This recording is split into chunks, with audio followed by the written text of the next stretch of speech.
Film पर बंगाल में ban लगा दिया गया था। जो मामला कोर्ट की दर पर पहुंचा था, सुप्रीम कोर्ट ने बैन हटा दिया है।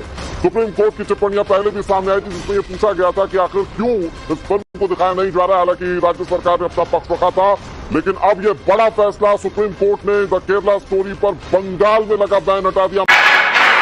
देखिए, एक विस्तृत सुनवाई जो है इस मामले में हुई, लंच से पहले भी और लंच के बाद भी।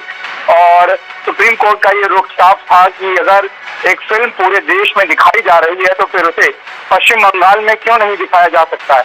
सुप्रीम कोर्ट ने यह भी पूछा कि अगर आपको लगता है कि किसी एक जिले में दिक्कत है तो आप वहां फिल्म की स्क्रीनिंग रोक दीजिए, लेकिन पूरे राज्य में फिल्म बैन करना ठीक नहीं है।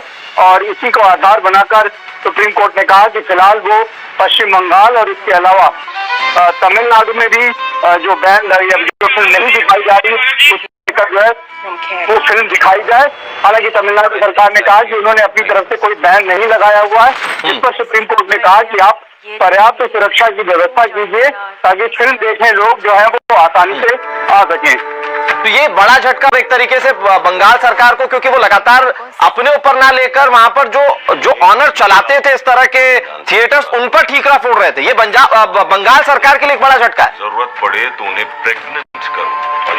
बिल्कुल, देखिए ये झटका जो है वो बंगाल सरकार के लिए इतिहास है, क्योंकि 13 लोगों को जो है 13 लोगों की शिकायतों का आधार जो है वो पश्चिम बंगाल सरकार बना रही थी।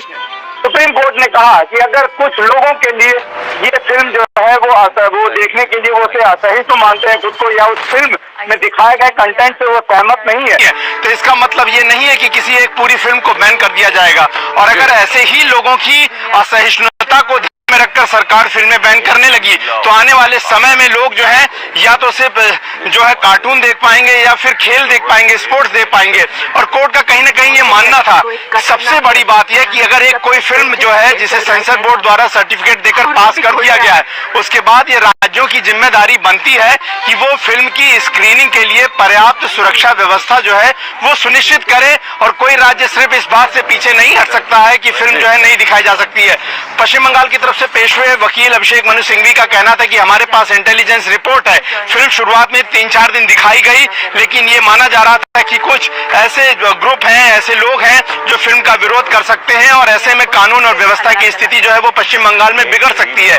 इसको लेकर मुख्य न्यायाधीश की तरफ से कहा गया कि अगर आपको लगता है कि किसी जिले में दिक्कत है तो आप उस फिल्म को वहां पर मत दिखाइए। और इन्हीं सब बातों को आधार मानते हुए फिलहाल सुप्रीम कोर्ट ने पश्चिम बंगाल सरकार के उस आदेश पर रोक लगा दी है जिसमें द केरला पर बैन लगाने की बात कही गई थी। हालांकि फिल्म प्रोड्यूसर की तरफ से पेश हुए वकील हरीश साल्वे ने यह कहा कि 32,000 लड़कियों का धर्मांतरण हुआ, इसको लेकर कोई प्रामाणिक आंकड़ा नहीं है। ये बात हम साफ कर देना चाहते हैं और ये बात हमने केरला हाईकोर्ट में भी रखी थी।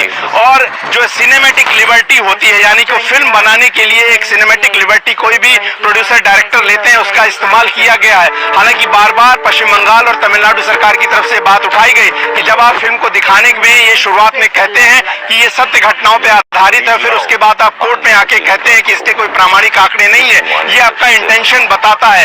हालांकि एक बहुत महत्वपूर्ण बात यह है कि मुख्य न्यायाधीश ने साफ कर दिया है कि ये पूरी बेंच जो है इस फिल्म को देखेगी और साथ ही साथ फिल्म को सेंसर बोर्ड द्वारा सर्टिफिकेट दिए जाने के माजूक को जो चुनौती दी गई है उस पर वो सुनवाई जो है वो गर्मी छुट्टियों की बात करेगी। यानी कि फिल्म को लेकर, फिल्म के रिलीज होने को लेकर या उसके जो स्क्रीनिंग एक जो बड़ा संकट है वो जो है वो बरकरार रहेगा। इस लिहाज से कि सुप्रीम कोर्ट के मुख्य न्यायाधीश खुद इस फिल्म को देखेंगे और वो तय करेंगे कि क्या फिल्म जैसा दावा करती है, चाहे क्या वो फिक्टिशियस यानी कि वो काल्पनिक बनाई गई है, या अगर तथ्यों के आधार पर बनाई गई है तो क्या उसमें तथ्य सही रखे गए हैं और सीबीएफसी द्वारा उस